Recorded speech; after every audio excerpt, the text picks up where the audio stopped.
Last thing, Canelo said that he might bypass May for a rematch between September. Your thoughts? That's new news for me. Yeah. Would you be open to the rematch?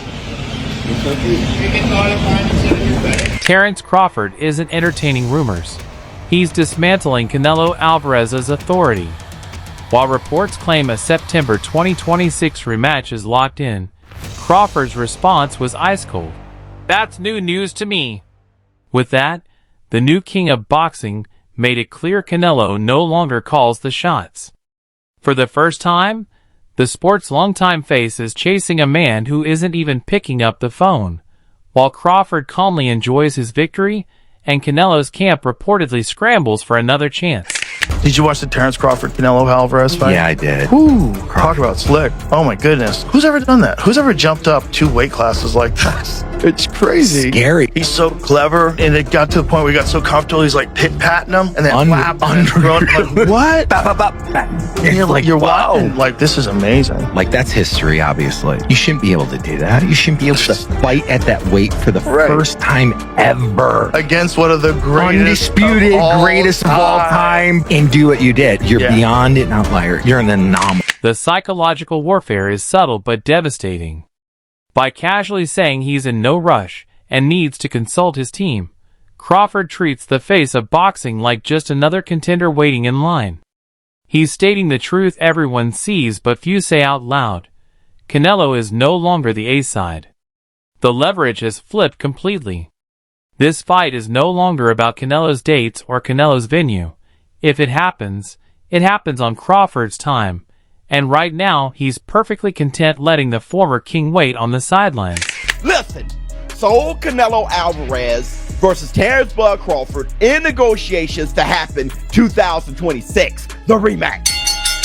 And let me tell you something. I'm not bull jiving. See, I don't see this as a Saul Canelo Alvarez versus Terence Bud Crawford rematch.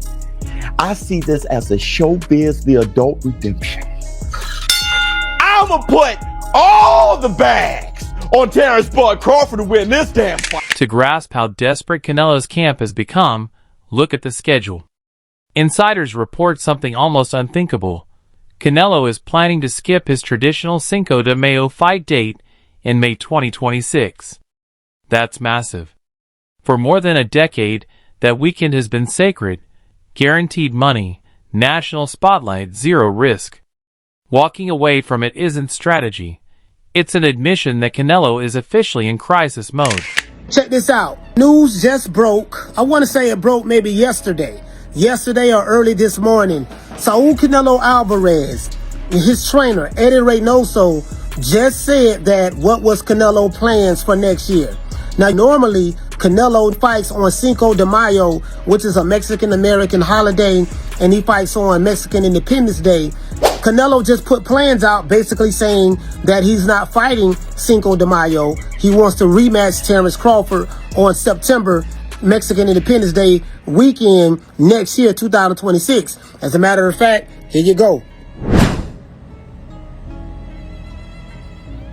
Eddie Reynoso, Canelo's longtime trainer and manager, has all but confirmed that their entire focus is a September 2026 return against Crawford.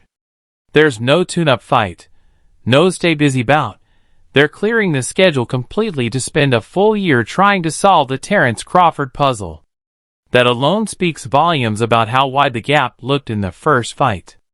They know a standard 8-week camp won't be enough, so they're gambling on 12 months to reinvent a fighter who appeared slow, frustrated, and out of answers. The irony is brutal. While Canelo's team makes massive sacrifices, Crawford hasn't even agreed to show up. Listen, I love my damn. I'm getting my $20,000 back. I can give a damn if Terence Crawford is the favorite 5-1. I'm gonna put down as much money as I possibly can to get out of that $20,000 Bud Crawford debt. And that's the black damn 2 sugars. Yeah, I learned my damn lesson. And look at me. Look at me. I am dead serious. Now listen, now that we got that out the way, let me give my take, okay? First and foremost, Terence Bud Crawford is a damn dog. And let me tell you what I mean. In negotiating for this rematch, he would be the first one out of the fighters who've beaten Saul Canelo Alvarez to give him a rematch. Floyd Money Mayweather didn't give Canelo Alvarez a rematch. Dimitri Bivol didn't give Canelo Alvarez a rematch. But here Terence Bud Crawford doing what he does. And let me give you a side note. Let me just put a pin in that. Put a pin in that real quick. Do you know what Terence Bud Crawford was trying to do? The type of bags he was trying to collect this year? Terence Bud Crawford accepted the Jake Paul fight. Yeah, the replacement fight for Gervonta Tank Davis. Terence Bud Crawford accepted that damn fight. Now, MVP, Jake Paul, they didn't go with Terence Bud Crawford. They went with AJ, which I'm still scratching my head on that. All right, because that is going to be a brutal knockout.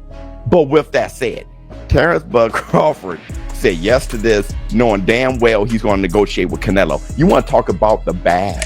In boxing, no usually means not enough money, and Crawford's price is astronomical. His team has floated a reported $100 million guarantee to face Canelo again, a number that sounds crazy until you consider the reality. Crawford has nothing left to prove. He moved up, conquered, and secured his legacy. Why risk his health for less than generational wealth? By naming the price, he's daring promoters, networks, and Saudi investors to show how badly they want the sequel, proving once again that no one understands Crawford's value better than Crawford himself. Why the hell would Saul Canelo Alvarez take the rematch? All right, why would he start negotiating? I'm gonna tell you why. He's a competitor, and there's a few things going on here. Number one, there was a rematch clause, and I do know right after the fight, Saul Canelo Alvarez was like, there was nothing I could do with it. But I think what happens is you start to sit back. Let me look at the fights. Let me think about this. The fight was closer than I thought. You know, that's what Canelo's thinking, right? Because technically it was. All right, when you think about the copy box and shit, put a pin in that. We all know Terence Crawford whooped that man's ass 11 rounds to 1 in reality, all right? But if you count, punches, landed or copy box, statistically, technically, it was a closer fight, okay? Now, Saul Canelo Alvarez also, last time you saw him, he's, nursing and recovering from an elbow surgery, which he had an elbow injury going into the fight. So, you start thinking about stuff like that. I'm talking about if you Canelo, why would you say, let's go ahead with the rematch? I think I got a shot. All right, being a competitor for one. All right, and number two, the fight was closer technically than you thought because you were in there, and in there you felt like you were getting your ass whipped. And number three, you went in there nursing an elbow injury. So it's like, I think I may have a chance if I'm 100% healthy. All right. He feels the same way about Bivol because he had a wrist injury going into the Bivol fight. So it's just, you think about all those things and like, let me give myself a shot. All right. But I tell you what I'ma do is get my 20 grand back. Crawford's hesitation may also come from a lack of competitive curiosity. The first fight wasn't the war people expected. It was a masterclass. Fans and analysts have pointed out how frustrated and slow Canelo looked, swinging at air and failing to cut off the ring against the quicker Nebraska native. When a win is that one-sided, the hunger to run it back just isn't the same. Even legends have weighed in, with Manny Pacquiao noting that Canelo looked too heavy and sluggish, warning that he'd need to shed weight to have any real chance in a rematch. Can he beat Crawford in a rematch, Canelo? Do you think he can figure it out? That he wants to rematch with Crawford, Canelo? If he loses weight, he's big, so that's why it's low. He needs to lose weight. When icons like Pacquiao point out your physical decline, it confirms what Crawford sees. He's no longer viewing Canelo as a dangerous rival, but as a fighter who needs to reinvent his body just to compete. That's why the rematch feels less like a sporting necessity and more like a cash grab, and why everything circles back to that $100 million demand. And beat Canelo Alvarez. And Canelo after the fight said he had no answers, but Canelo was the undisputed champion, so he had a rematch clause. And as I told you guys in the video I did, Terence Crawford is contractually obligated to the rematch. So Bernie the boxer, he reveals that Terence Crawford is demanding that he gets the lion's share. Now, it was reported the gate did $45 over $45 million, close to $46 million gate. It also sold 65,000 people in the arena at Allegiant Stadium in Las Vegas. And so with that said, Terence Crawford was dominant in that night. Canelo got 150 million reportedly, and Terence Crawford got 50 to 70 million, right? And so now Terence Crawford wants the roles to be reversed, as he should. Now, keep in mind, Canelo signed a multi-fight deal with His Excellency Turki Al-Sheikh, okay? That's guaranteeing him a specific amount of purse. So Terence Crawford is saying, listen, I came out on top, as he did. I'm the victor, as he was, right? It was very successful, not only just because of Canelo Alvarez, but because of me as well. Adding another layer of drama is the politics of the sanctioning bodies. In the middle of these mega-fight talks, the WBC stripped Crawford of the super middleweight title he had just won, citing unpaid sanctioning fees as the official reason. He petitioned to fight a final elimination bout in super welterweight against Madrimov and remain champion in welter. The WBC supported him. He did not comply with the rules. Then he moves up to super middle and makes the fight of the century, beats Canelo, makes $50 million or around that. The WBC absolutely is not going to charge 3% of such an amount. We made a very clear 0.6%, which is $300,000, with $225,000 going to the Jose Sulaiman Boxers Fund, which is to help former fighters in need. And it is just regrettable. Not even a thank you or I'm sorry, taking a different route, no response. I wish him the best. But this is not. The WBC is huge, it's great, it's about greatness, and I'm relieved, to tell you the truth. In the old days, that would have been a disaster. Losing a belt meant losing leverage. But in 2026, it barely made a ripple. Mauricio, got a lot to say about me not paying him $300,000 plus another $100K something for sanction fees, right?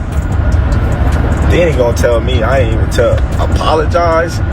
Like, who the fuck you think I am? Well, you better slap your fucking self. Ain't paying your ass shit. Fuck you talking about pay you $300,000.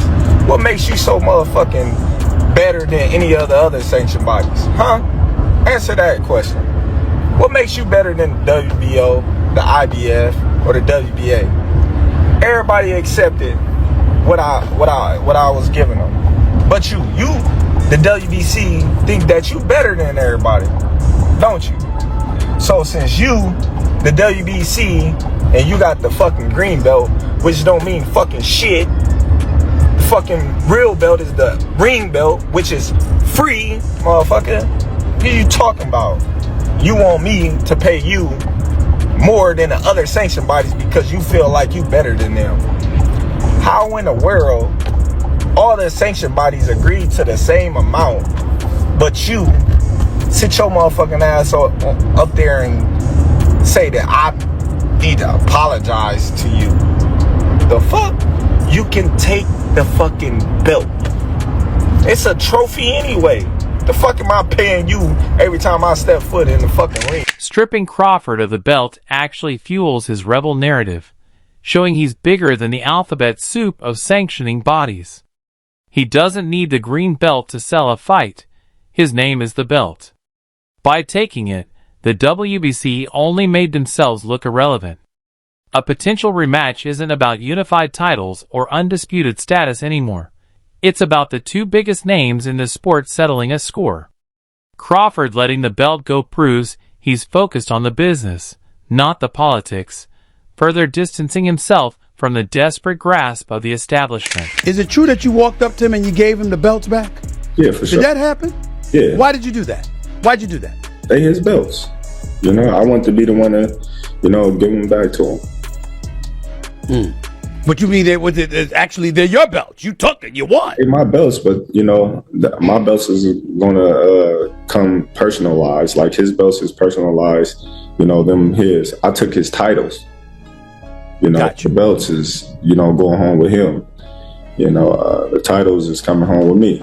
I'm gonna get my new belts. You know, and those belts is going home with him. And I just felt like it was only right that, you know, I'll be the one to present them back to him. This news didn't come as a joint press release. It was a strategic leak from Canelo's camp, aimed at pressuring Crawford by publicly declaring, "We are targeting September." But Crawford's calm, "New news to me," response completely defused it. No anger, no rant, just a masterclass in exposing the leak as a one-sided wish list, making Canelo's team look desperate. Now we have a fascinating standoff.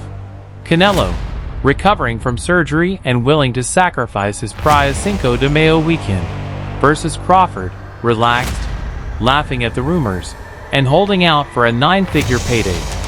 The fight might happen, but the dynamic has shifted. Canelo is no longer inevitable. He's just a challenger hoping the champion has a price. And until that price is met, Crawford seems perfectly content to wait.